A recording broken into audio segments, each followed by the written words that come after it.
एक इंसान अपना पसंदीदा काम दिल और जान से करता है। तो मेरी दो छोटी सी लाइन है कि जो मन का काम नहीं करते वो मन से काम नहीं करते। क्योंकि मैं अपने मन का काम करता हूँ तो मैं मन से करूंगा, कभी लॉस भी होगा, कभी प्रॉफिट भी होगा जी। और क्या हो अगर उसको वही काम करने ना दिया जाए? अगर मुझसे कोई बोल दे कि कल से आप ये काम नहीं कर सकते, मैं मुंह तोड़ दूँ। और कभी ना कभी एक इंसान को अपना पसंदीदा काम करने के लिए मुश्किलों का भी सामना करना पड़ता है। ओपन माइक था, करीबन 50-60 परफॉर्मर्स थे, टोटल 100 लोगों की ऑडियंस थी। उस दिन भयंकर बारिश हुई, भयंकर लाइट चली गई। मतलब एक दिन पहले बहुत ज़्यादा गर्मी है। तो दोस्तों आज के इस पॉडकास्ट में हमने बातें करी एक आर्टिस्ट के मेंटल हेल्थ पे। आर्टिस्ट जब स्टेज पे होता है ना, वो उसके लिए एक थेरेपी जैसा है। दुनिया उसके दिमाग में नहीं रहती, उसके जीवन में क्या परेशानियां चल रही हैं वो उसके दिमाग में नहीं रहती। तो दोस्तों आज के इस पॉडकास्ट में हमने बातें करी मेंटल हेल्थ पे और कैसे एक ओपन माइक का फाउंडर और उसका टीम अपने सिटी और दूसरे और सिटीज में ओपन माइक्स ऑर्गेनाइज करके पैसा कमाता है या कमा सकता है। और ऐसे ही कई सारे क्वेश्चंस पे आज हमने चर्चा करी है हमारे आज के गेस्ट के साथ, जो कि है एक पोएट, एक राइटर और एक परफॉर्मर और 3AM क्लब के फाउंडर मिस्टर अमर सक्सेना जी। दोस्तों मैं हूं शुभ पचौरी और आपका स्वागत करता हूं Shubh talks Agra unfiltered success stories में।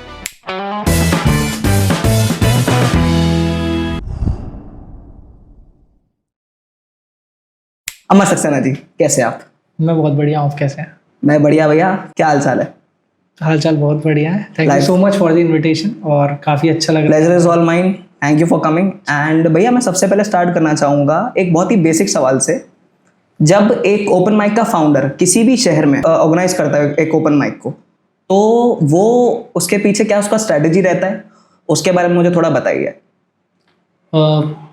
एज एन वो इवेंट कैसे एग्जीक्यूट करता है? हाँ जी, वो कैसे एग्जीक्यूट करता है? देखिए, अगर आपका लोकल शहर है, अगर आप उस शहर से बिलोंग करते हैं तो कहीं ना कहीं आपके काफ़ी सारे कॉन्टैक्ट्स होते हैं, तो आप उसके थ्रू अपना प्रमोशन करते हैं। दूसरा प्रमोशन का तरीका है सोशल मीडिया पर आप ऐड रन कर सकते हैं। बट जब आप ऑल टुगेदर एक नए शहर में होते हैं जहाँ पर आपको कोई नहीं जानता, कोई आपकी पहले से रीच नहीं है, तो आपको केवल सोशल मीडिया के सहारे रहना पड़ता है। और जो आपके कॉन्टैक्ट्स उस शहर के हैं, जो भी 2-4 कॉन्टैक्ट हैं, आप उनकी मदद ले सकते हैं। तो मेन तो ये है, सोशल मीडिया पर ऐड चलाइए, कोई अच्छा सा वेन्यू देखिए, और फिर जैसे ही आपके पास इंक्वायरीज आने लगे, you are good to go. आप कर सकते हैं अपना इवेंट किसी भी शहर में। मेरे ख्याल से किसी भी देश में कर सकते हैं, इतना ईजी कर दिया सोशल मीडिया में। आपको बस इंस्टाग्राम, फेसबुक का इस्तेमाल करना है अच्छे से, वो आपको आपके पार्टिसिपेंट ला कर देंगे। बाकी सब बहुत आसान काम है। एक ओपन माइक और उसका फाउंडर और उसके पीछे जो पूरा टीम काम करता है, वो इस चीज़ से पैसा कैसे कमाते हैं, उसके बारे में अगर आप बताना चाहें हमारी ऑडियंस को। पहले तो कई सारे लोगों को लगता है कि इसमें बहुत पैसा है। हाँ, ऐसा बिल्कुल नहीं है, है ना। और लेकिन ये एक ऐसा काम है कि आपको करने में बड़ा मज़ा आता है जी, है ना। आपको अपने मन का काम करने को मिलता है। आप आर्टिस्ट के बीच में रहते हैं, आप परफॉर्मेंसेस देखते हैं, आप परफॉर्मेंसेस करते हैं। मतलब इससे अच्छा क्या हो सकता है कि आपका जो काम है वही आर्ट फॉर्म से रिलेटेड है और आप उसी को अपना काम, उसको अपना प्रोफेशन बना पा रहे हैं। तो मेरी दो छोटी सी लाइन है कि जो मन का काम नहीं करते वो मन से काम नहीं करते। है। और क्योंकि मैं अपने मन का काम करता हूँ तो मैं मन से करूँगा, कभी लॉस भी होगा, कभी प्रॉफिट भी होगा जी। इन एनी केस मुझे मज़ा आने वाला है, क्योंकि जो प्रोसेस है उसकी अपने आप में वही बहुत इंटरेस्टिंग है। तो बाकी आपने अर्निंग की बात करी तो मल्टीपल सोर्सेज हैं। एक तो सोर्स है कि जो आप परफॉर्मर्स से फीस लेंगे, लेकिन वो जितना भी पैसा आता है वो ऑलमोस्ट उसकी कॉस्ट में लग जाता है। वेन्यू का रेंट होता है, आपको इंस्टाग्राम पर ऐड चलाने होता है, और आपकी टीम का खर्चा है, काफ़ी सारी चीज़ें। और अगर आप ट्रैवल कर रहे हैं तो फिर प्रॉफिट का भूल ही जाइए। दूसरी चीज़ होती है स्पॉन्सरशिप। अभी आपने कई सारे शोज देखे होंगे, इंडियाज गॉट टैलेंट और सभी, तो कहीं ना कहीं स्पॉन्सर्स आ जाते हैं। जो बड़े बड़े टीवी रियलिटी शोज है वो भी स्पॉन्सरशिप के बेसिस पर ही चल रहे हैं। जो एडवर्टीजमेंट आ रही है वहाँ पर, अभी अगर IPL की बात करें तो टिकट से इतनी कमाई नहीं होती जितनी स्पॉन्सर से होती है। तो first income is participation fees, उससे आपके एक्सपेंसेस निकल आएंगे।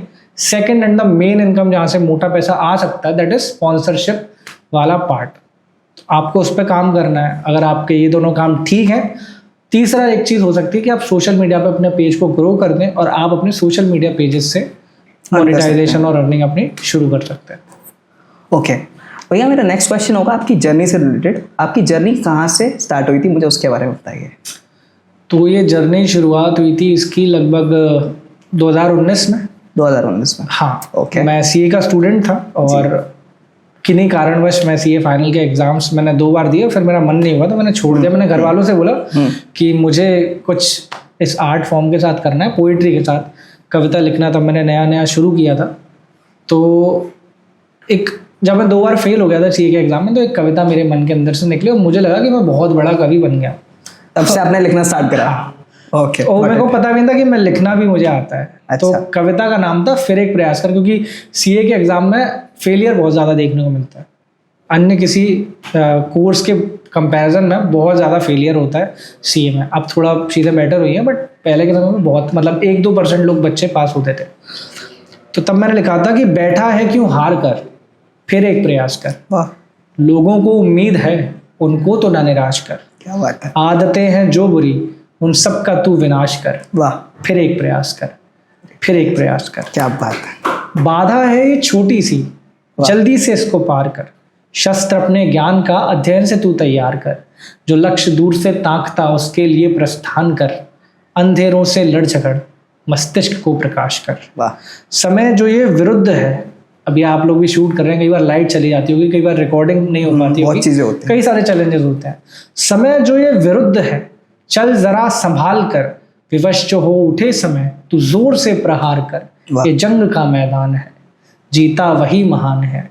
तेरी कलम किताब ही कृपाण के समान है। लक्ष्य को तू भेद दे, शून्य सभी उपहास कर। शिखर पे तू हो जा खड़ा, फिर सबसे तू हिसाब कर। फिर एक प्रयास कर, क्या बात। फिर एक प्रयास कर। ये कविता लिखी और मुझे लगा कि यार मैं तो काफी अच्छा लिख लेता हूँ। ऐसी गलतफहमी मुझे हो गई। मैंने उसके प्रिंट आउट निकलवाए, कॉलेजेस में, स्कूल में प्रिंट्स लगवाए। मेरे को लगा कि मैं बहुत ज्यादा फेमस हो जाऊंगा ये सब। और मुझे लगता था कि अब अपनी आइडेंटिटी रिवील ना करूं, तो मैं प्रोफेसर स्ट्रेंज अपना जो पेन नेम है वो यूज करता था, अमर सक्सेना के नाम से नहीं लिखता था। फिर मुझे पता पड़ा कि जो आप कविताएं लिख रहे हैं वो आप परफॉर्म करने भी जा सकते हैं। तो 1-2 ओपन माइक्स में भी गए, कॉलेज में ओपन माइक्स हुए, 1-2 स्टार्टअप्स थे उस समय, उन्होंने ओपन माइक्स कराए सॉर्टेड स्क्वायर में। तो मुझे लगा कि एज एन आर्टिस्ट कई सारी चीज़ें मुझे लगा कि ठीक नहीं हो रही हैं। साउंड सिस्टम अच्छा नहीं मिल रहा है। एक बंदे की परफॉर्मेंस के बीच में अगर साउंड ने कुछ गड़बड़ कर दिया, कुछ हो गया, तो उसको दोबारा चांस नहीं दिया जाता। जो हो गया सो हो गया।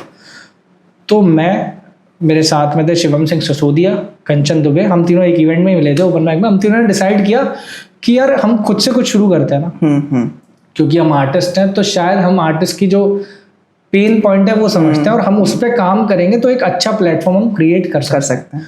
तो इंटेंशन यही था कि आर्टिस्ट फर्स्ट। एक बार हम स्पॉन्सर से लड़ाई झगड़ा कर लेंगे, वेन्यू वाले से लड़ाई झगड़ा कर देंगे, but artist is our first priority. हम उनके साथ कुछ गलत नहीं होने देंगे। परफॉर्मेंस खराब हुई है, अच्छा नहीं है, दोबारा कर लो।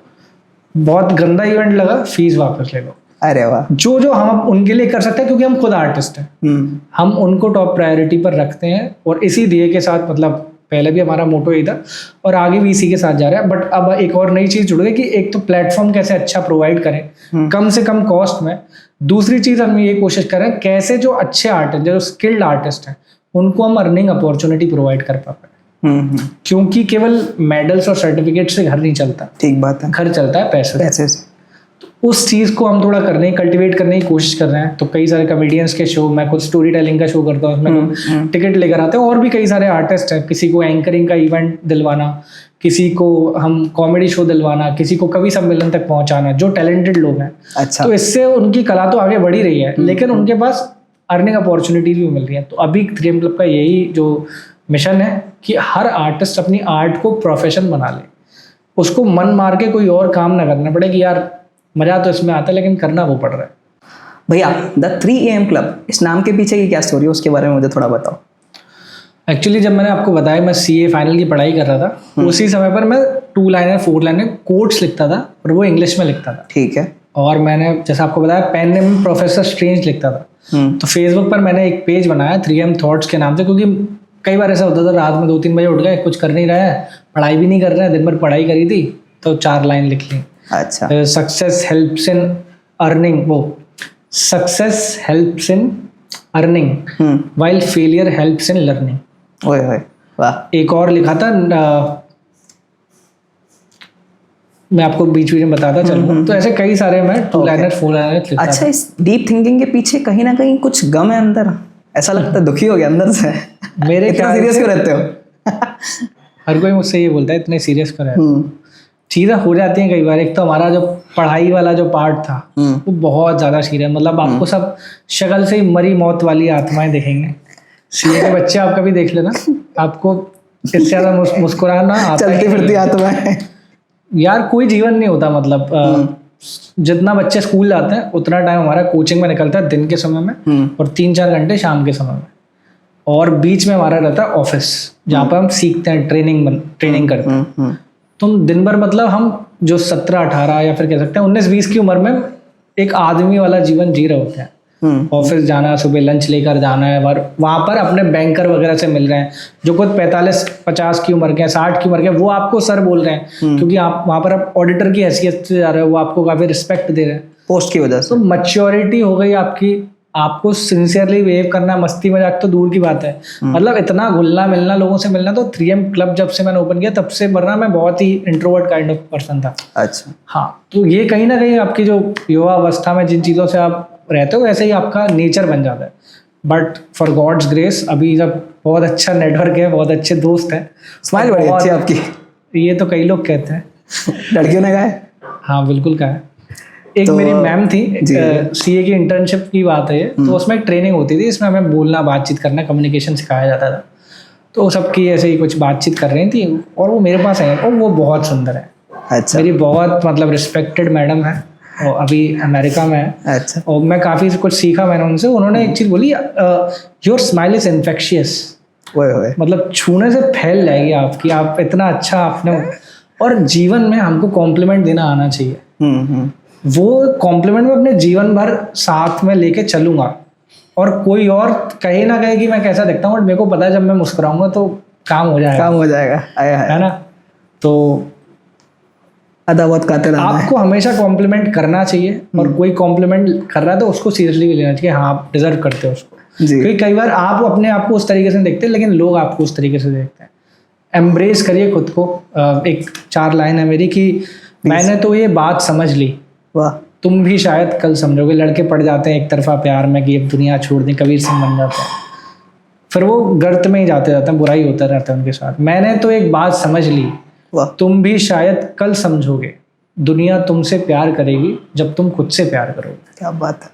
आप अगर किसी के चक्कर में पड़ते रहोगे तो आपके चक्कर में कोई नहीं पड़ने वाला। आप अपने आप को इतना बना ठहरा के, कोई भी चीज़ें चल रही हो जीवन में, मस्त घूमो फिरो, मस्त बन ठन के निकलो, अपने आप से प्यार करो, दुनिया आपके साथ प्यार में पड़ी जाएगी। बेसिकली सेल्फ लव बहुत इंपॉर्टेंट है, बहुत इंपॉर्टेंट है। हम वेट ही करते रह जाएंगे कि कोई हमें प्यार करे, हमें खुद को प्यार करना पड़ेगा, तो 4 लोग और आ जाएंगे कि यार ये भी खुद को प्यार कर रहा है, हम भी इसको प्यार करते हैं। भैया एक मेंटल हेल्थ का जो टॉपिक है उसके बारे में मैं थोड़ा बात करना चाहूँगा आपसे। मेंटल हेल्थ कितना अफेक्ट करता है एक आर्टिस्ट को जब वो स्टेज पे परफॉर्म करता है, वो कितना ज़रूरी होता है कि वो अच्छी मेंटल हेल्थ में रहे, पॉजिटिव रहे, उसके बारे में मुझे थोड़ा बताइए। मैंने जो एक्सपीरियंस किया है, आर्टिस्ट जब स्टेज पे होता है ना, वो उसके लिए एक थेरेपी जैसा है। दुनिया उसके दिमाग में नहीं रहती, उसके जीवन में क्या परेशानियां चल रही हैं वो उसके दिमाग में नहीं रहती, सब कुछ भूल जाता है। आप हर उस आर्टिस्ट को देख लीजिए जो डेली या तो रियाज कर रहा है या डेली परफॉर्म कर रहा है, उससे खुश बंदा नहीं मिलेगा आपको। और उसका फर्क उससे भी नहीं है कि वो उस चीज़ से अर्निंग कर रहा है कि नहीं कर रहा। आपने रॉकस्टार मूवी देखी होगी, वो रोड के सड़क के किनारे बजा रहा था, उसको कुछ नहीं चाहिए, कुछ कोई सुने तब भी नहीं मतलब है ना। एक वरुण डागर करके जो बस्किंग करके डांस करते हैं CP की रोड पर, बिल्कुल घूम घूम जाते हैं, एक लोग खड़ा है तो भी कोई दिक्कत नहीं, 1000 खड़े हैं तो भी कोई दिक्कत नहीं है। वो दुनिया में नहीं होता, वो स्टेज पे होता है, बस दुनिया उसको देख सकती है, वो दुनिया को नहीं देख सकता। हाँ, फ्लो स्टेट वो उसको मतलब ही नहीं है। तो वो जितना परफॉर्म करेगा वो उसके लिए थेरेपी है। लेकिन कहीं ना कहीं अगर लाइफ में उसके संघर्ष है तो इसके 2 एस्पेक्ट्स होते हैं, या तो वो बहुत अच्छा हो जाता है अपनी आर्ट में, या फिर वही दाल रोटी के चक्कर में वो अपनी आर्ट को छोड़ देता है। अच्छा कैसे हो जाता है, कई लोगों के जीवन में गम आता है, लड़की छोड़ के चली जाती है, कुछ टर्मिनल इलनेस हो जाती है, कुछ बहुत सारी समस्याएं हो जाती हैं, तो कहीं ना कहीं क्रिएटिविटी उसके अंदर से निकलती है। जावेद अख्तर साहब एक बात कहते हैं कि क्रिएटिविटी कोई नॉर्मल आदमी का काम नहीं है। क्रिएटिविटी के लिए आपको थोड़ा सा साइको, थोड़ा सा पागल होना पड़ता है। उनका कहना है कि आपके अंदर कुछ कमी है तभी तो आप कुछ नया बनाना चाहते हो। ठीक बात। अगर सब कुछ बढ़िया ही है, आपके बाल बच्चे हैं, आपकी जॉब बढ़िया चल रही है, बढ़िया लाइफस्टाइल है, आपको क्या ज़रूरत है कुछ कविता लिखने की, क्या ज़रूरत है पेंटिंग करने की। आपके अंदर कुछ कमी है, उसको पूरा करने के लिए आप कविता लिख रहे हो, अपने आप को एक कंप्लीट होलसम बना रहे हो कि यार और ये मेरा काम है, ये मैं अपनी खुशी के लिए कर रहा हूँ। तो आर्टिस्ट जब अपनी आर्ट परफॉर्म करता है वो बहुत खुश रहता है, बट जब समाज उसके बीच में आ जाता है, परिवार उसके बीच में आ जाता है, तो फिर वो जनार्दन से जॉर्डन बन जाता है। हर कोई उसको दुश्मन दिखाई देता है और हर वो चीज़ जो उस पर पाबंदी लगाती है वो बिल्कुल उसके सामने खिंचे आ जाता है। मतलब अगर मुझसे कोई बोल दे कि कल से आप ये काम नहीं कर सकते, मैं मुंह तोड़ दूं उसका। सही बात है, क्योंकि ये तो मेरा फेवरेट काम है ना, इसके लिए आप कैसे मना कर सकते हो। तो आर्टिस्ट को आज़ाद रहना पसंद है, पाबंदी नहीं होनी चाहिए, और अगर ये सब चीज़ें हो गई तो वो अपने उसमें खुश है। और अगर ऊपर वाले की कृपा से फेम और पैसा मिल जाता है तो उससे अच्छी तो कोई बात ही नहीं है। मतलब एक आर्टिस्ट के लिए सबसे अच्छी लाइफ वो होती है जब वो अपनी आर्ट से अर्निंग करने लगे, अपने पैशन को प्रोफेशन बना ले और उसको कोई काम बेमन से ना करना पड़े। जो मर्द का काम है उसी से वो अपना जीवन यापन करे। पेरेंटिंग पे मैं बात करना चाहूँगा अभी इस मोमेंट पे, सॉरी मैं आपको इंटरप्ट कर रहा हूँ, पर बहुत ज़रूरी टॉपिक है। तो उस पर आप क्या कहना चाहेंगे उन पेरेंट्स को जो अपने बच्चों को कुछ नया करने से रोकते हैं और बस यही बोलते हैं कि यार नहीं पढ़ाई करो, बस पढ़ाई करो। मैं मानता हूँ कि वो बुरा नहीं चाहते आपका, पर कहीं ना कहीं काम तो हमें वो करना चाहिए ना जिसमें हमारा मन है। तो उसके बारे में आप थोड़ा बोलेंगे? मैं आपको एक कहानी सुनाता हूँ। सुनाइए। किस्सा है, कहानी तो मैं जब खुद की होती तब सुनाता हूँ, किस्सा सुनाता हूँ आपको। और ये प्रभात सर हैं, मेरे बहुत अच्छे मित्र हैं और बहुत बड़े इन्फ्लुएंसर हैं भोपाल के, उनसे मैंने सुना था। ठीक। तो एक अमेरिकन टीवी शो चल रहा है सर्वाइवल वाला, कि आपको एक आइलैंड पे छोड़ दिया है 10-20 लोगों को, आपको अपने आप को जिंदा रखना है उस पर। किसी को कपड़े धोने का काम दे दिया, किसी को बर्तन धोने का काम दे दिया, किसी को और कुछ काम दे दिया, पानी कैसे समुद्र साफ करके बनाओगे पियोगे। 2 लोगों को काम दे दिया, मछली पकड़ के लाओ, खाना खाएंगे तभी तो जीवित रहेंगे। अब उनमें से एक बंदा है, डेली अपने वो कांटा और वो लेकर जाता है छड़ी, डेली 2 मछली पकड़ के लाता है। थोड़ा थोड़ा सबको मिलता है लेकिन सब उसकी बदौलत जीवित है। वहीं पर एक दूसरा बंदा है, वो डेली कुछ नहीं ला रहा है। अच्छा। बट वो एक कोने में बैठा हुआ है, कुछ तो भी कहीं से रस्सी बना रहा है, कहीं से झाड़ पत्ते इकट्ठे कर रहा है और वो लगा हुआ है। 40 दिन तक पर्सन नंबर 1 सबको खाना पीना खिला रहा है, सब बड़े खुश हैं। और जो पर्सन नंबर 2 है जिसका काम भी खाना इकट्ठा करके लाना है, सब उसको गालियां दे रहे हैं कि यार तू तो किसी मतलब का नहीं है, तेरे पे तो कुछ नहीं होता, देख वो डेली लाता है ये सब चीज़ें। 40 दिन तक ये सब चलता है। वो डेली 2-2 मछली लाता है। अब लोगों की कहीं ना कहीं बॉडी पर असर पड़ने लगा, उतना जितना खाना पोषण की ज़रूरत है उतना नहीं मिल पा रहा। 40 दिन ख़त्म होते हैं। तो पर्सन नंबर 2 था, वो पहली बार शिकार पे जाता है। ठीक है। और पहले दिन में ही वो 40 मछली पकड़ के लाता है, क्योंकि वो इतने दिनों से जाल बना रहा था एक। अच्छा। तो ये एक एग्जाम्पल है कि क्रिएटिविटी जो है वो केवल रिजल्ट आने पर ही उसको अप्रिशिएट किया जाता है। अब सब उसकी वाहवाही कर रहे हैं, सब उसको खूब प्यार कर रहे हैं, अप्रिशिएट कर रहे हैं। लड़कियां उसके पीछे दीवानी हो रही है कि यार ये तो कितना बढ़िया इंटेलिजेंट आदमी है। लेकिन इसका मतलब ये नहीं है कि जो बंदा रोज मछली पकड़ कर आ रहा था उसकी इंपॉर्टेंस नहीं है। उसकी भी इतनी इंपॉर्टेंस है, वरना लोग 40वें दिन तक जीवित नहीं रहते। ठीक बात है। लेकिन उसको डेली अप्रिसिएशन मिल रहा था, डेली उसको प्यार मिल रहा था, डेली उसकी रिस्पेक्ट हो रही थी। लेकिन जो क्रिएटिव पर्सन है उसकी रिस्पेक्ट तभी होती है जब उसका रिजल्ट आता है। उससे पहले आप जाल बनाओ, कुछ भी बनाओ, कांटा बना लो, इसमें 100 मछलियां आ जाए, कोई मतलब नहीं है। जब आप रिजल्ट ला कर दोगे ना, तभी आप सक्सेसफुल कहलाओगे। तो ये अच्छी बात भी है क्रिएटिव लोगों के साथ, और बुरी बात भी है कि उनको काफ़ी धुतकार मिलता है परिवार वालों का, समाज का, कि तुम कुछ नहीं करते हो, तुम तो ऐसे ही पड़े रहते हो। तो बस जिस दिन उसका जाल बन जाएगा हर कोई इससे खुश हो जाएगा। और तब तक के लिए पेशेंस होना मेरी नज़र में बहुत ज़रूरी है। आपने अगर पेशेंस लूज़ कर दिया ना, आप देख लो कि यार मेरा दोस्त तो सीए बन गया, मेरा दोस्त इंजीनियर बन गया, 2 लाख रुपए महीने छाप रहा है, वो उसका तो पापा का धंधा, उतने पैसे कमा रहा है। आपको उनको देख के अपने आप को लेट डाउन नहीं करना, फिर आप कहीं ना कहीं उसी रेट रेस में फंस जाओगे। और आप जो हो सकता है 2 साल बाद करोड़ों का आदमी हो, वो आज हज़ारों की जॉब को चूज़ कर ले क्योंकि बाकी सब आशा कर रहे हैं। ये चीज़ है, ये कहानी। आपने बताया कि टॉक्सिक पेरेंटिंग क्या रोल निभाती है। आपने मूवी देखी होगी, दर्शी सफारी बच्चे का नाम था, तारे ज़मीन का नाम था। गलती कहीं ना कहीं माँ बाप की भी नहीं है, उनकी जैसी अपब्रिंगिंग हुई है, वो उसके हिसाब से थोड़ा बहुत 10-20% ऊपर नीचे करके वो हमें बता देते हैं। अब उन्होंने सुना, लड़कियों को बोलते हैं ना गुरुवार को बाल नहीं धोते, उन्होंने ऊपर से सुना है तो आगे फॉरवर्ड कर दिया। कई लोग होते हैं उसका क्यों का सवाल देख लेते हैं, तो बच्चे पूछ लेते हैं, वो खुद ही बोलते हैं कि यार बच्चे को पूछने का बता तो होना चाहिए। अब मामा रास्ता भूल जाएंगे, दिन में कहानी नहीं सुनाते। इसका कोई लॉजिक थोड़ी है। दिन में कहानी इसलिए नहीं सुनाते क्योंकि दिन में जो लेडीज हैं वो घर के काम कर रही होती हैं, शाम को उन्हें समय मिलेगा और शाम को आपको सुलाना भी है, इसलिए कहानी रात को सुनाई जाएगी। तो कई बार बस जो पीछे से आता जा रहा है, पेरेंट्स वही आगे ढकलते जा रहे हैं, वो चीज़ मेरे को लगता है सही नहीं है। अगर समय चेंज हो रहा है, पहले अगर टेलीफोन का इस्तेमाल होता था, ऐसे घुमा के बटन लगाते थे, अब तो फ़ोन पर काम हो जाता है। तो अगर टेक्नोलॉजी ने चेंज किया तो हमने को भी अपने आप को चेंज करना चाहिए, और बच्चों को आपको एक कहीं ना कहीं लिबर्टी देनी पड़ेगी कि यार तुम वो करो जिसमें तुम्हें अच्छा लगता है। तमाशा मूवी आपने देखी होगी, फेवरेट मूवी है। सेम। अब दुनिया भर सब कुछ उससे कहते हैं कि इस रास्ते पे चलो, इस रास्ते पे चलो, इस रास्ते पे चलो, वो रेस में लगा हुआ है सबके साथ।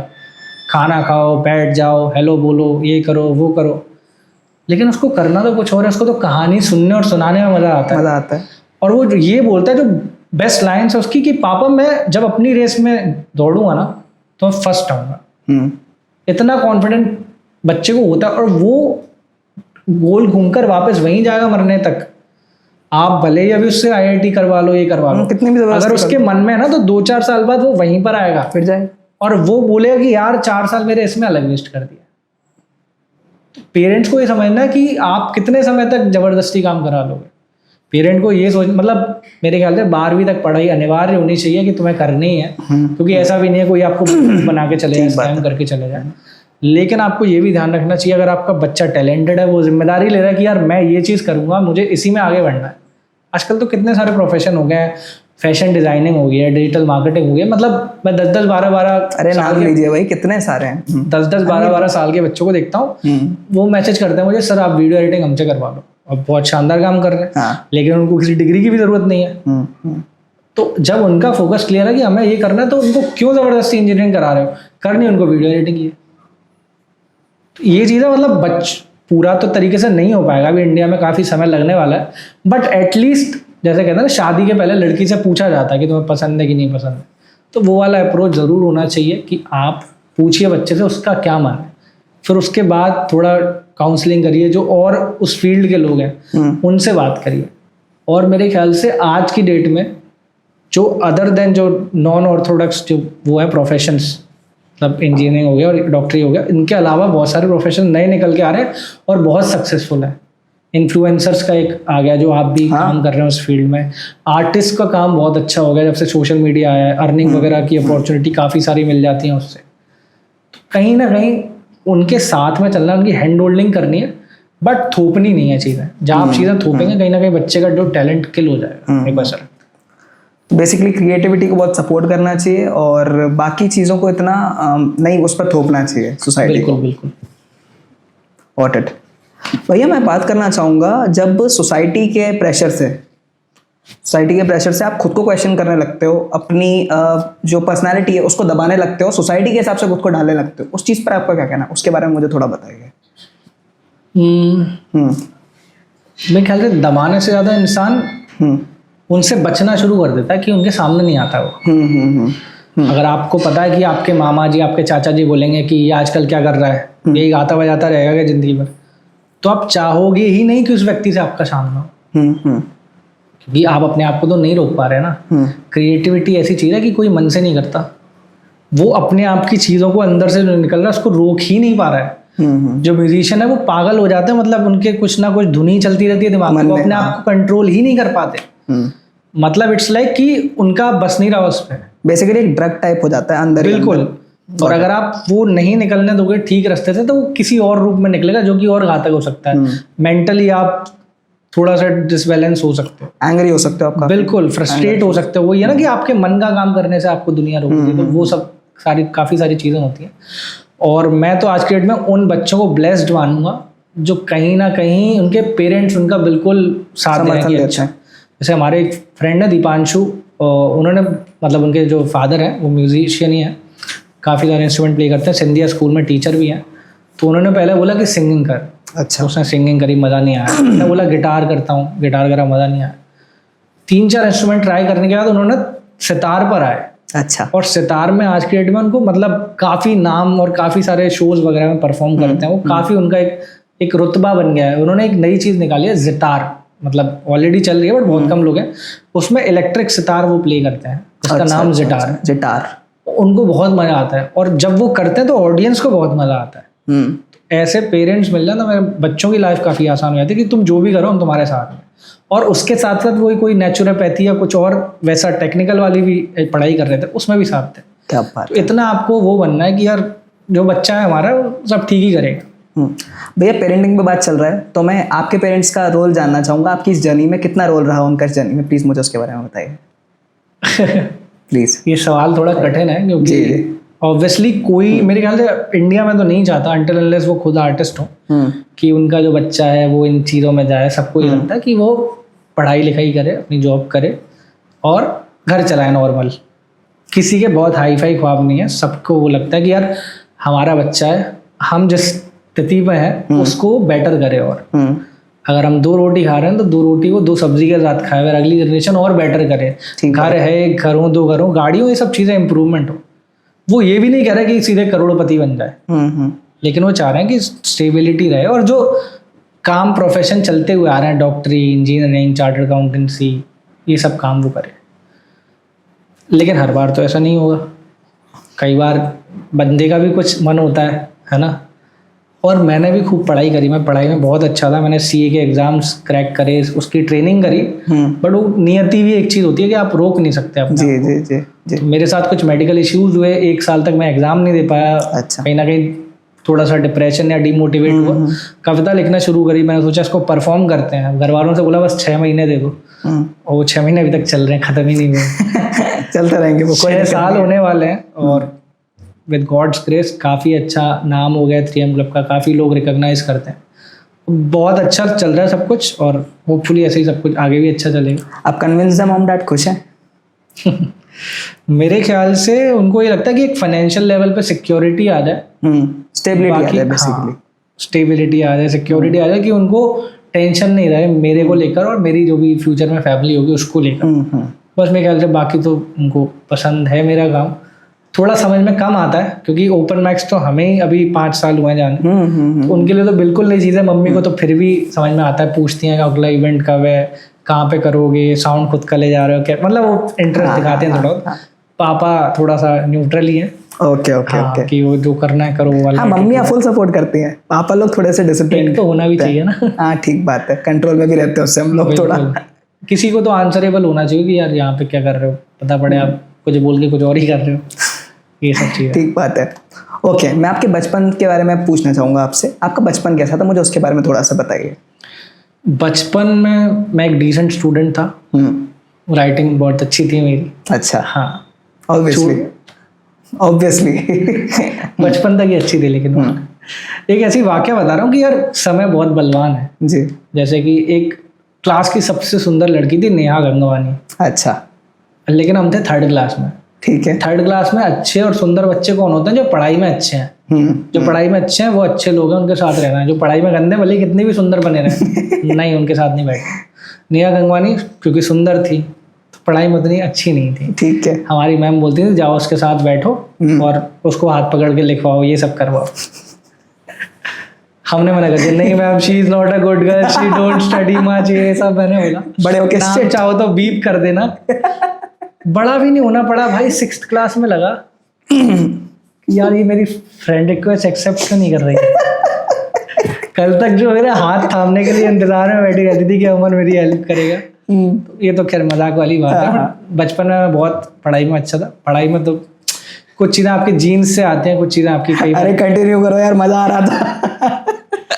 तो अभी वो लड़की है जिसका हर कोई जीवन भर के लिए हाथ पकड़ने के लिए तैयार होगा, लेकिन अब वो किसी विदेशी में हाथ पकड़ेगी। बहुत ज़्यादा सुंदर है। तो जोक्स अपार्ट, तो ऐसा कुछ था। मुझे जो एक्स्ट्रा करिकुलर एक्टिविटीज़ थी उसमें भाग लेना बहुत पसंद था। अदर देन स्पोर्ट्स में ही मज़ा आता था, क्रिकेट वगैरह में, बट बहुत ज़्यादा स्पोर्ट्स में नहीं था। लेकिन कुछ प्ले हुआ, नाटक हुआ, कुछ एक्टिंग हुई, कोई कविता सुनाने वाली बात आई, कोई सिंगिंग करने वाली बात आई, तो जितना मैं कर पाता था मैं हर जगह पार्टिसिपेट करता था जहाँ जहाँ फीस नहीं लगती थी। जहाँ फीस नहीं लगती थी, क्योंकि हम अपने घर पे बताते ही नहीं थे। हमारे लिए एजुकेशन का मतलब ये था कि हर उस चीज़ में पार्टिसिपेट करो जिसमें फीस नहीं लग रही है। फीस नहीं लग रही है, फीस अगर लग रही है तो आपको पूछना ही नहीं है, क्योंकि आपके पिताजी ऑलरेडी बहुत अच्छी फीस भर रहे हैं। आपके मोहल्ले के बच्चे जहाँ नहीं जा रहे हैं, आप स्कूल में जा रहे हैं, आप पहले बच्चे अपने लोकेलिटी को जो CBSE स्कूल में पढ़ रहे हैं, तो ये लगता था कि यार बस पढ़ाई ठीक है और जहाँ पर फीस नहीं लगेगी वो चीज़ें भी करते रहेंगे। तो ये सब चला। तो मुझे बड़ा पसंद था कोई प्ले हो रहा है उसमें रोल मिल जाए, तो मैं हर बार अपने कुछ ना कुछ इनपुट देता रहता था। जैसे वो था उसमें लिटरेसी की बात चल रही थी कि लोगों को लगता है कि जो चश्मा लगाते हैं उनको लगता है कि पढ़ने लिखने वाले लोग हैं, लेकिन वो तो नज़र कमज़ोर वाले लोग हैं, ये पढ़ने लिखने वाले से उसका कोई संबंध नहीं। तो बहुत बहुत सिंपल सा जा रहा था। अच्छा, मैंने बोला मैम इसमें थोड़ी कॉमेडी डालते हैं ना, मैं स्टूडेंट हूँ लेकिन मैं हकला और तोतला दोनों बन जाऊंगा इसमें। अपना ह्यूमर डाला। हाँ, अपना ह्यूमर डाला कुछ, मैंने सोचा उनको बहुत अच्छा लगा। फिर मैंने बोला कि मैम मैं ऐसे ही क्या कहते हैं पेन उठाऊँ, पेन गिराऊंगा और कुछ करूँगा और फिर मैं बोलूँगा सर को लगा मैं पैर छू रहा हूँ, तो सर को बोलूँगा अरे सर पैर थोड़ी छू रहा हूँ, अपना पेन उठा रहा हूँ। 2-4 चीज़ें मैंने डाली, लोगों को काफ़ी मजा आया। मतलब मेरा ये अगर मैं किसी जगह पर हूँ तो मेरा कुछ ना कुछ इनपुट होगा, क्योंकि मैं कोई सोफा या कोई टेबल नहीं हूँ ना, मैं इंसान हूँ, मेरा खुद का दिमाग है, कुछ ना कुछ हर जगह अपना इनपुट होना चाहिए जो कि उस चीज़ को बेटर कर सके। तो ऐसे 2-4 वो की, 1-2 बार होस्टिंग की, लेकिन ये कहीं ना कहीं दबा रहा साइड में। अच्छा, ऐसा नहीं था कि मेरे को लगता था कि मैं बहुत कुछ करूँगा, लेकिन मेरे को बचपन में एक बहुत रतन नूरा करके एक एक्टर थे, सुनील पाल, उनकी एक्टिंग करते थे। मेरा नाम है रतन नूरा, कैसे मैं रहता हूँ पूरा हाँ याद है। तो मेरे जो कजिन थे आगरा में यहाँ पास में ही रहते हैं, वो मेरे से बोलते थे हमारा एक्टिंग करके बताएगा, हमारा गाना गा के बताएगा। मैं बहुत ज्यादा मतलब जॉली नेचर का था उन सब चीजों। अच्छा, जो भागवत कथा बैठती है उनमें मैं प्रहलाद बनता था। प्रहलाद, अरे वाह, जो नरसिंह अवतार होता है। जी। तो प्रॉपर वो लगाया जाता था सब। मैं आपको फोटो शेयर करूंगा जी, ऑफ कोर्स। पूरा लिपस्टिक वगैरह लगाया, पाउडर वाउडर लगाया, फिर वो ऐसे नमस्ते करके बैठा है नरसिंह भगवान के सामने। ऐसा 2-4 बार के, मतलब मेरे को बहुत मजा आता था इन सब चीज़ों में। लेकिन बड़े हुए, चीज़ें अलग हुई, पढ़ाई लिखाई में थोड़ा घुस गए। फिर जब सीए में घुसे तो ऐसा घुसे कि बाकी सब पीछे छूट गया। मैं डांस वांस भी मतलब बचपन तक खूब करता था, बट सीए के बाद से चीज़ें बहुत एक प्रोफेशनल करियर हमारा बहुत जल्दी शुरू हो गया 12th के बाद ही, है ना। जब 17 साल के होंगे, 18 साल के होंगे, तब हमारा प्रोफेशनल जर्नी शुरू हो गई। बहुत ज़्यादा पढ़ाई, तो वो सब चीज़ें दिमाग से निकल गई। अब मैं वो चीज़ें जोड़ पाता हूँ कि यार मैं भी तो कहीं ना कहीं देव था, वेद था, जो तमाशा में था। लेकिन अगर आप में बचपन वो चीज़ें हैं उछल कूद करके वो बाहर आएंगी, आप रोक ही नहीं सकते। ऊपर वाला कुछ ना कुछ नियति ऐसी करेगा कि नहीं यार देखो तो उस चीज़ के लिए पैदा किया था, ये क्या किताबों में चक्कर में पड़ गया। तो मेरी ऐसे वाइल्ड कार्ड एंट्री हुई। तो पढ़ाई बचपन से पसंद इतनी नहीं थी, क्रिएटिविटी में ज़्यादा मन था? नहीं, पढ़ाई भी अच्छे करता था, करते थे अच्छी। हाँ, ओके। बट मेरे को ये पता था पढ़ाई के अदर देन मेरा कोई ऐसा कुछ करूंगा कि लोग मुझे देखेंगे। मैं एक तरफ हूँ, बाकी सब लोग एक तरफ। ओके, बेसिकली कभी वैसा नहीं सोचता था कि मैं जॉब करूंगा। पता नहीं क्यों ऐसा था कि मैं मुंबई वगैरह से कुछ मेरा कनेक्शन होगा, ये सब चीजें। Okay okay okay. अच्छा था यार, इतना कूल बचपन, इतने कूल थे तुम बचपन में यार भैया। चलिए नेक्स्ट सवाल मैं पूछूंगा। अब आते हैं थोड़ा सा परफॉर्मेंस पे आपके, है ना, और राइटिंग पर। ठीक है, सबसे पहला सवाल मैं पूछता हूँ कि आपको राइटिंग का जो शौक आया उसके पीछे आपको कोई इंस्पिरेशन भी आप होती होगी, आई एम श्योर। तो वो इंस्पिरेशन के बारे में मुझे थोड़ा सा बताइए, किससे आप इंस्पायर होते राइटिंग के लिए? कोई इंस्पिरेशन है खास? इंस्पिरेशन तो नहीं, बट ऐसा नहीं कि किसी को देखकर लिखना शुरू किया। अच्छा, ओके। लेकिन कई सारे लोग हैं जिनको सुनना बहुत मैं पसंद करता हूँ, उनको पढ़ना पसंद करता हूँ। तो पहली कविता तो मैंने आपको बताई थी, फिर एक प्रयास कर, कि फेल हो गए थे, फिर बोला कि नहीं यार करो करो करो। एक शायर है फहमी बदायूनी साहब। अच्छा, बहुत उम्दा शायर है, अभी रिसेंटली उनका इंतकाल हुआ है। और क्या कमाल की शायरी करते हैं। मतलब वो 2-2 लाइन, छोटी छोटी लाइन, छोटी छोटी बहर में उनकी कविताएं रहती हैं, शायरी रहती है, और बहुत गहरी बात कर जाते हैं वो। कि कोई दीवार ऊंची हो रही है, वाह, तेरी आवाज़ धीमी हो रही है, वो होटल था वहाँ पर कौन कहता, वाह, वो होटल था वहाँ पर कौन कहता, सुनो जी चाय ठंडी हो रही है। आय हाय, क्या बात है। ठीक है। बहुत कहती रही आंधी से चिड़िया, वाह, बहुत कहती रही आंधी से चिड़िया, बच्चे पहली बार ही उड़ रहे हैं। क्या बात है। कितनी डीप लाइन कहती वो, मतलब कमाल के शायर हैं। फिर एक रश्मि रथी करके एक किताब है जो कि श्री रामधारी सिंह दिनकर जी ने लिखी है, वो मुझे बहुत ज़्यादा पसंद है। अच्छा, वो मैं कंटिन्यूसली सुनता हूँ। नीलेश मिश्रा जी जो स्टोरी टेलिंग करते हैं वो सुनता हूँ, वो मेरे फेवरेट स्टोरी टेलर हैं। और जो रागीर है जो अभी, हाँ, ये जो ओके, गॉट इट। तो बस ऐसे। और मैं सभी आर्ट फॉर्म्स से उतना ही प्रेम करता हूँ जितना मैं पोइट्री से करता हूँ। ऐसा नहीं है कि मैं स्टैंड अप नहीं सुनता या वो नहीं सुनता, मुझे बहुत पसंद है, रैप भी सुनता हूँ मैं। अच्छा। ट्रिपी भाई के थ्रू बहुत सारे रैप मेरे रास्ते में आते रहते हैं, मज़ा आता है। वर्तमान करके अभी एक रैप चल रहा है, जी जी जी। वर्तमान आंखों का धोखा है, मज़ा आ जाता है। मतलब आई तो जस्ट लव, मेरे को लगता है दुनिया के सारे लोग आर्टिस्ट बन जाए। ये हर आर्टिस्ट को लगता है वैसे।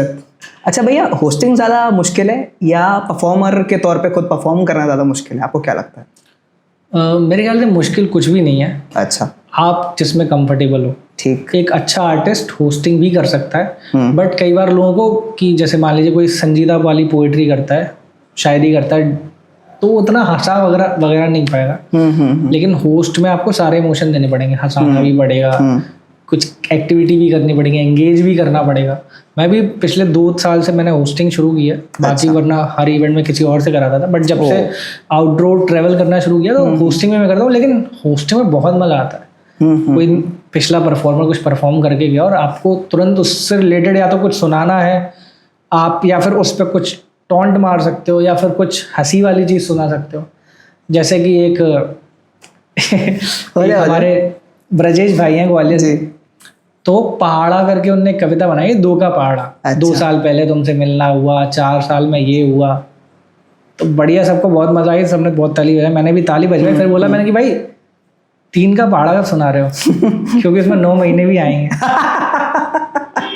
तो लोग इतना एंटरटेन होते हैं, और वो जो ये जोक कभी और नहीं चलने वाला, लेकिन उनकी परफॉर्मेंस के बाद हर बार चलेगा।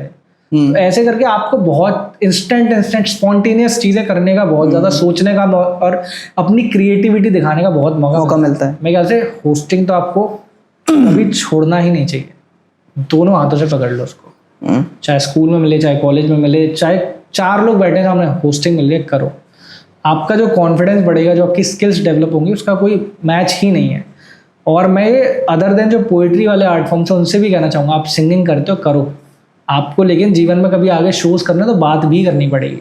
तो आप होस्टिंग में भी उतने ही एक्टिव हो जाओ कि यार केवल ऐसा नहीं है लोग आते हैं बस मेरा नाम फलाना है, मैं गाना गाता हूँ और गाना गा के चले गए।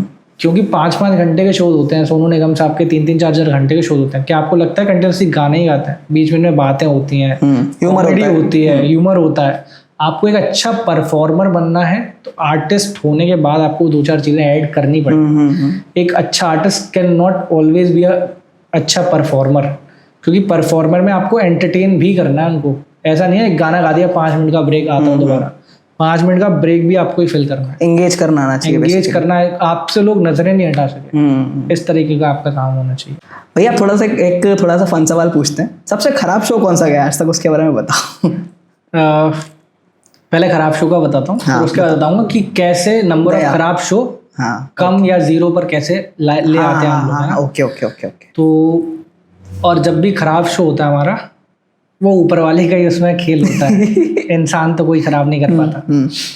तो एक बार हमारा शो था सेलिब्रेशन करके, एक बैंक्वेट हॉल है और बाहर गार्डन है, उसके शादियाँ वगैरह होती है, काफ़ी बड़ा ग्रैंड ओपन माइक था, करीबन 50-60 परफॉर्मर्स थे और टोटल 100 लोगों की ऑडियंस थी। उस दिन भयंकर बारिश हुई, भयंकर, लाइट चली गई, जिसका कहीं से कहीं तक कोई, मतलब एक दिन पहले बहुत ज़्यादा गर्मी है, बारिश का कोई अंदेशा ही नहीं है, लाइट चली गई और बारिश कंटिन्यूसली 3-4 घंटे तक चल रही है। लोग बाहर भी नहीं गए, बाहर बैंक्वेट वो घास वाला एरिया वो कीचड़ टाइप का हो रहा है, बहुत वो टेरेबल हो गया था। पहली बार हमने लोगों को हमारे ऊपर गुस्सा करते हुए देखा कि आपका मैनेजमेंट ठीक नहीं है। अब मैनेजमेंट तो ऊपर वाले ने बिगाड़ दिया तो उसके आगे तो अपन कुछ कर नहीं सकते। बट उस समय ये सीख मिली कि यार हर जगह अपना पावर बैकअप होना चाहिए, इस तरीके के उसमें ना रखें जिसमें ऊपर टीन हो, फिर पानी वानी बरसे, तो ऐसा कोई भी पर टेम्परेरी स्ट्रक्चर में नहीं होना चाहिए। हर इवेंट से आपको सीखना है, क्योंकि उस और अब कभी भी गलती हो पहले ही तुरंत जी हमारी गलती है उसको स्वीकार करते, एक्सेप्ट करना सीखें। सबसे गलती लोग ये करते हैं कि अपनी गलती को स्वीकार नहीं करते और उल्टा बोलने लगते हैं, ब्लेम करने। कभी भी किसी को, और मैं तो कह रहा हूँ भगवान से भी मत बोलो हमारी गलती है कि हमने वेन्यू ये चूज करा। वैसे वो बहुत डिसेंट वेन्यू था अपने आप में, बहुत बड़े बड़े शोज होते हैं वहाँ पर, बट हमारी किस्मत खराब थी तो ऐसा हुआ। अब बात है कि कैसे हमारे नंबर ऑफ शोज खराब होने के 0 पर है। एक शो कब खराब होता है? जब वहाँ पर लोग नहीं आए। मेरे को ऐसा ही लगता है कि जब कम लोग आए या लोग नहीं आए, ऑडियंस ना आए। हाँ, हम लोग कॉम्प्रोमाइज़ नहीं करते। अगर मुझे लग रहा है कि आगरा में कोई ओपन माइक है 5 रजिस्ट्रेशन आए हैं, अगर 5 रजिस्ट्रेशन है जहाँ से 2-3 लोग हम हो जाएंगे, 8 लोग, हम ऐसा शो करते ही नहीं है। इसका मतलब ये नहीं है कि हम कैंसिल कर देते हैं, हम वहाँ पर अपनी तरफ से कुछ ना कुछ ऑफर लगाते हैं कि जो 300 फीस है उसको 150 कर दिया, 50% ऑफ कर दिया। अब लोगों को बुरा लगता है कि यार हम जो 5 लोग हैं, हमसे तो आपने 300 फीस ले ली, इनसे आप 150 ले रहे हो, लेकिन वो हम ले आपके लिए रहे हैं कि जब आप सुनाने आओगे, परफॉर्म करने आओगे, तो आपके सामने 10-20 लोग होने तो चाहिए, वरना आपका उसको देख के ज़्यादा दिमाग खराब होगा कि संडे को मैं यार इनके यहाँ पर आया, ज़्यादा 5 लोग बैठे हुए हैं। कई बार लोगों को बुरा लगता है, तो मैं ये भी क्लियर कर रहा हूँ, उनका जवाब भी दे रहा हूँ कि आप लोगों के लिए क्लियर है, क्योंकि हम और आप परफॉर्म करने नहीं जा रहे हैं। परफॉर्म तो हम एक कमरे के अंदर भी कर सकते हैं, हम परफॉर्म करने जा रहे हैं सामने ऑडियंस के, 10, 20, 50 लोग सामने हो, तब तो हमें मज़ा आए। तो हम वो नौबत नहीं आने देते कि सामने 7 लोग बैठे हैं, 8 लोग बैठे हैं। हम ऑफर चला देंगे, हम अपनी तरफ से स्पेशल परफॉर्मर बुलाएंगे, हम अपनी तरफ से अपने दोस्त यारों को ऑडियंस में बुलाएंगे, हम कुछ भी करेंगे, बट एक छोटा शो नहीं होने देंगे। अब उसमें पॉकेट का नुकसान होता है तो हो जाए, कोई फ़र्क नहीं पड़ता उससे, क्योंकि इंसान को एक्सपीरियंस याद रहता है कि यार उनके यहाँ पर मज़ा आया था, उनके यहाँ बढ़िया लोग आते हैं, उनके यहाँ कभी कम लोग नहीं आते। हमारे यहाँ जितने भी जगह हम शोज़ करने आते कह रहे यार आप तो यार भर देते हो, लोग आप कई जगह से आते हैं, इतना ऐड चलाते हो, भर नहीं पा रहे, आप तो पूरा फुल भर देते हो। जी जी। मैंने कि यार आपको मन से करना है काम, यहाँ पर आप धन देखने लगे ना इस चीज़ में, तो फिर आप बिल्कुल वो चिंदी चोरी पर आ जाओगे, वो मतलब नहीं है। अगर 3 लोगों ने रजिस्टर कराया तो 5 लोग थोड़ी होंगे शो में, वो शो थोड़ी कहलाएगा। जब तक 15-20 लोग नहीं है तो शो किस बात का। तो हम इसका ध्यान रखते हैं, एहतियात रखते हैं, ऑफर चलाना चलाते हैं, फ्री में बुलाना है बुलाते हैं, बट वी मेक श्योर कि शो अच्छा जाए, जो वहाँ पर आ रहा है उसको लगे कि यार मैं ठीक जगह आया हूँ, सही जगह आया हूँ। जो पीछे हमारा लोगो रहा है उसकी एक गरिमा बनी रहे, उसको हर कोई रिस्पेक्ट करे कि यार ये लोग अच्छा काम करते हैं। ये पॉइंट है। Good point. भैया आपने मुझे भी ऑफ कैमरा मुझे बताया था कि आपको एनवायरनमेंट के लिए काम करने का बहुत शौक है और आप उन मुद्दों पे बहुत बात करते हैं, तो आप मुझे बताना चाहेंगे कि ह्यूमन काइंड के लिए ऐसी कौन सी चीज़ें हैं जिसमें सुधार होना चाहिए हमारे समाज में, हमारे देश में, हमारे शहरों में, उसके बारे में मुझे थोड़ा बताइए। काउंटलेस पॉइंट है, चाहे वो वुमेन सेफ्टी हो जाए, बच्चों की पढ़ाई हो जाए, हेल्थ हो जाए, बहुत सारे पॉइंट है, बट मेरे को ऐसा पॉइंट आजकल दिख रहा है पिछले 10 साल से, जो शायद हमारे और आपके बच्चों को जीना नहीं देगा इस पृथ्वी पर, जो कि है ग्लोबल वार्मिंग, जो टेम्परेचर बढ़ रहा है। आप यकीन नहीं मानेंगे, अभी जो चुनाव हुए थे 2024 के, जो पिछले यूपी के इलेक्शन हुए थे, वहाँ पर 40 लोग जो सरकारी टीचर थे, जो पोलिंग बूथ पे जिनकी नौकरी लगी थी, जिनकी ड्यूटी लगी थी, 40 लोग केवल इसलिए मर गए थे क्योंकि उनमें हीट स्ट्रोक आ गया था। इतनी गर्मी में उनको काम करना पड़ा कि 40 लोगों की गर्मी से मौत हो गई। गर्मी से मतलब कोई ट्रक नहीं चढ़ा, कोई वायरस नहीं गया, गर्मी इतनी थी कि 40 लोगों की मौत हो गई, और भरे पूरे इंसान सरकारी नौकरी वाले। तो ये क्या हमारे लिए, बच्चों के लिए कल को रिस्क नहीं है क्या? जिस तरीके से हम मारा कुट्टी और क्रिकेट खेला करते थे अपने लंच टाइम में, भरी दोपहरी में, मेरे को नहीं लगता कि हमारे बच्चे खेल पाएंगे। आज नहीं खेल पाएंगे ना। तो मुझे उस चीज़ से बहुत ज़्यादा डर लगता है, और ये कहीं ना कहीं हमारे सरकार के विजन में ही नहीं है। हिंदू मुस्लिम है, पैसे दे दो औरतों को, ये है, बेरोजगारी को रोजगार दे दो, ये है, रोड बना दो, ये इनके विजन में ही नहीं है कि भैया इसके लिए कुछ काम करना है। डेली वो फैक्ट्रियां सेटअप करवा रहे हैं, डेली नए नए वो दे रहे हैं, लेह लद्दाख की जगह वो बांट दे रहे हैं इंडस्ट्रियल्स में, कितने सारे पेड़ कटवा दे रहे हैं। वो चीज़ बहुत, मतलब आप सोच नहीं सकते कितनी भयानक होने वाली है। आजकल जब बच्चे स्कूल की बस में बैठ कर आते हैं तो ऐसे तपती है बस। साइकिल में तो अब आने की सोच ही नहीं सकते भरी दोपहर में बच्चे। और मुझे बहुत लग रहा है कि बहुत जल्द ही जो बच्चे हैं, जो कॉलेजेस हैं, जो स्कूल्स हैं, उनका टाइम इवनिंग का होने वाला है। बहुत जल्द होगा, देख लीजिए। अगर हम इससे बच नहीं पाए तो बहुत जल्द होगा। बहुत जल्द ऐसे फैब्रिक्स बनाए जाएंगे जिनका काम ही आपकी बॉडी को ठंडा रखना होगा। ऐसे हेलमेट्स मार्केट में आने लगेंगे जिनमें कुछ ना कुछ बर्फ़ या कोई केमिकल होगा जो आपके दिमाग को ठंडा रखेगा। और वो चीज़ बहुत जल्द होने वाली है। या तो वो चीज़ बहुत जल्द हो जाएगी, या फिर हमें फिर स्टेप्स लेने पड़ेंगे। आज की डेट में जो हमारी राजधानी है दिल्ली, कितनी बुरी हालत हो जाती है। वहाँ पर मैच नहीं खेल पाते हैं बच्चे, और क्रिकेट टीम का मैच नहीं पाते क्योंकि दिखता ही नहीं है। इतना फॉग, इतना स्मॉग है, इतना पोल्यूशन है। और सरकार क्या नहीं कर सकती। सरकार जब कश्मीर में से 370 हटा सकती है, जब वो इतना बड़ा राम मंदिर का फैसला और मंदिर का करवा सकती है, तो क्या वो ये चीज़ नहीं करवा सकती? कल से बोल दे कि यार ये सब चीज़ें अलाउड नहीं है, जो भी पराली जला, क्यों नहीं कर सकती सरकार? सरकार से बड़ा गुंडा कोई नहीं है। आधी रात को या 8 बजे रात को बंद कर दिए थे ना नोट, नहीं सोचा था ना कितने लोगों के पास है कितने लोगों के पास नहीं है। स्ट्रिक्ट डिसीजन इस दिशा में लेने पड़ेंगे, वरना सूरज और एनवायरनमेंट हमारी। इस चीज़ पर मैं एक पॉइंट ऐड करना चाहूँगा, बिल्कुल, और मैं थोड़ा सा डिसएग्री करूँगा इस चीज़ पर। मुझे लगता है कि पूरा ब्लेम सरकार पर भी डालना सही नहीं है, क्योंकि कहीं ना कहीं लोग भी तो जिम्मेदार है ना इस चीज़। बिल्कुल। तो जनता को आप क्या कहना चाहेंगे? जनता को भी तो कुछ बोलिए ना, सरकार तो अकेले क्या कर लेगी? जनता से तो मैं आग्रह ही कर सकता हूँ। मैं अगर ईवी का यूज कर रहा हूँ या किसी और चीज का कर रहा हूँ तो मैं बस अपने लेवल पे कर सकता हूँ और बाकियों से आग्रह कर सकता हूँ। लेकिन सरकार आग्रह की जगह ऑर्डर भी दे सकती है। सरकार कोई बिल पास कर दे कि आपको ये गाड़ी नहीं चलानी है, अगले 4 महीने के अंदर ये गाड़ियां बंद हो जाएंगी जो भी पेट्रोल से चल रही हैं। करवाएंगे लोग, उनको करवाना पड़ेगा। सरकार अगर बोल दे कि जितने भी स्कूल्स वगैरह हैं या जो भी चीज़ें जिनसे भी पॉल्यूशन बढ़ रहा है, जितनी फैक्ट्रीज हैं, कैसे भी करके अपना वेस्ट रिड्यूस करे, वरना 200 करोड़ की पेनल्टी है। करेंगे, सारे चीज़ों के ऑप्शन है। कितने सारे लोग हैं, आपको क्या नहीं लगता अगर इलेक्ट्रॉनिक व्हीकल मार्केट में चल रहे हैं तो 100% हो सकते हैं इलेक्ट्रॉनिक व्हीकल? बिल्कुल होने चाहिए, हो सकता है। जो कार्स हैं वो इलेक्ट्रॉनिक व्हीकल वाली हो सकती हैं, हो सकती है। लेकिन कितनी सारी पावर्स लगी हुई हैं अरब कंट्रीज की कि क्योंकि उनका तो बिल्कुल कमाई जीरो हो जाएगी जिस दिन से उनका पेट्रोलियम का प्रोडक्ट्स की खपत बंद हो जाए। बहुत सारे बिजनेस इंडस्ट्रीज ऐसी हैं जो चाहते ही नहीं है कि एनवायरनमेंट फ्रेंडली काम हो, क्योंकि अगर वो हुआ तो उनकी दुकानें बंद हो जाएंगी।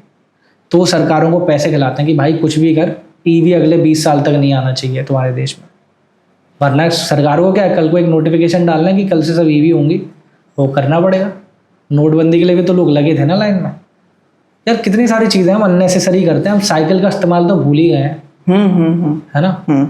अभी आपको पता होगा कोविड के समय पर जब बंद हुई थी फैक्ट्रीज, तो यहाँ से सहारनपुर से हिमालय वगैरह साफ दिखने लगे थे, दिख रहे थे। और अभी आप कुछ दूर का देख लीजिए, आपको नहीं सेम दिखेगा, सेम, हाँ। है ना। मैं अपने नए बाजार चौराहे से मैं KRG कॉलेज का बोर्ड पढ़ पा रहा था, जो कि मैंने वर्षों में नहीं पढ़ा था क्योंकि दिखता ही नहीं था। ट्रैफिक की वजह से ऊपर इतना धुआं और वो सब रहता था कि कुछ रहता ही नहीं था। कहने को बहुत कुछ है लेकिन करने को उससे ज़्यादा है। हम सब अपनी अपनी जिम्मेदारी ले लें, पेड़ पौधे उगाएं, कम से कम इतने फ्यूल और ये सब चीज़ें। AC जो हम चला रहे हैं बड़े शौक से, बट वो और ग्लोबल वार्मिंग को बढ़ा रहा है। तो इसी पर मतलब थोड़ा दुखी होकर मैंने कोविड के समय पर एक कविता लिखी थी प्लीज, कि जो भी हो रहा है वो हमारी ही मतलब हमने अपने कांड किए हुए हैं पिछले जन्मों में, हमारे पेरेंट्स ने पिछले कुछ वर्षों में उसी का भुगत रहे हैं। और इससे कुछ बचना तो भगवान से प्रे ही कर सकते हो। तो जब कोविड आया था वो उसी का फल स्वरूप आया था कि अब तुमने बहुत कर लिया, अब तुम जरा देखो मैं क्या करता हूँ। भगवान कह रहे हैं, तो भक्त कह रहा है, नहीं भगवान कह रहे हैं, ये पाप पुण्य सब तेरे हैं इसलिए विपदा यूं घेरे है। वाह। ये तेरा ही विज्ञान है, ले रहा मनुष्य की जान है। तूने वृक्षों को काटा है, फूको सरहद में बांटा है। वो वर्षावन कुछ याद है क्या जो आग में जलकर झुलसे थे। अमेज़न फॉरेस्ट फायर में आग लग गई थी, पूरे देशों में आग लग गई थी। वो वर्षावन कुछ याद है क्या जो आग में जलकर झुलसे थे। जनजीवन उनका जला दिया, खुद अपने घर में उलझे थे। परमाणु से तुम बचे नहीं, जीवाणु से तुम थके नहीं। क्यों मेरे पीछे आते हो, क्यों हरी हरी चिल्लाते हो।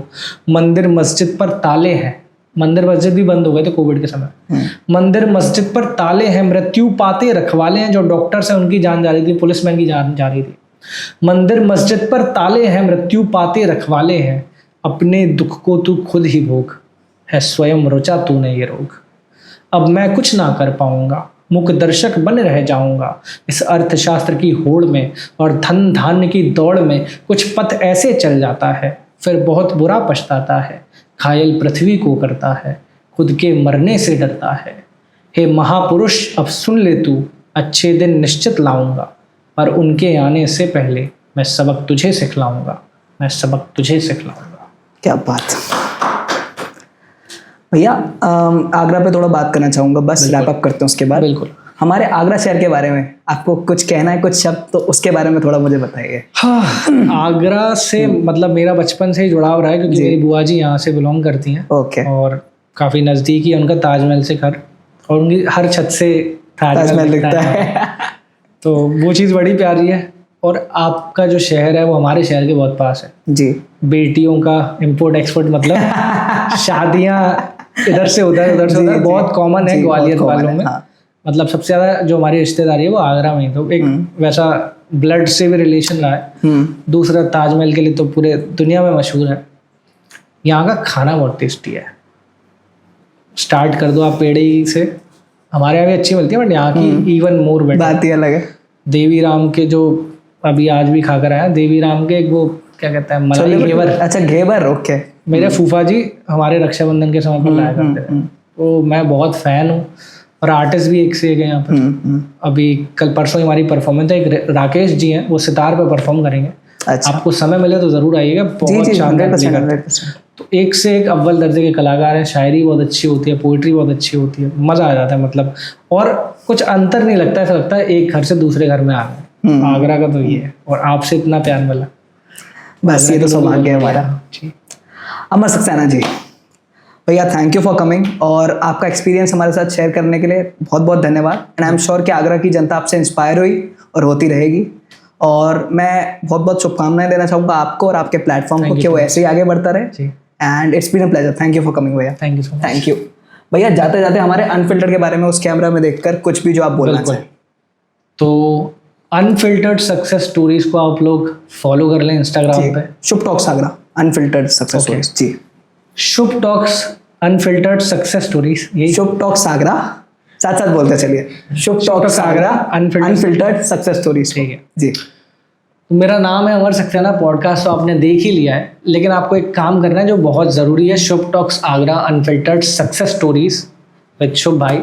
आपको यूट्यूब पर जाके सब्सक्राइब करना है, इंस्टाग्राम पर जाके फॉलो करना है, और बहुत सारी अमेजिंग पॉडकास्ट आने वाले हैं, तो इनका प्लीज़ सपोर्ट करिए। और शुरुआती दौर में आप सपोर्ट करेंगे तभी तो आगे तक जाएंगे, तो ऐसे ही अपना प्यार बरकरार रखिए और प्लीज़ घंटी भी दबा दीजिएगा। Thank you so much. Thank you so much. नमस्कार जी।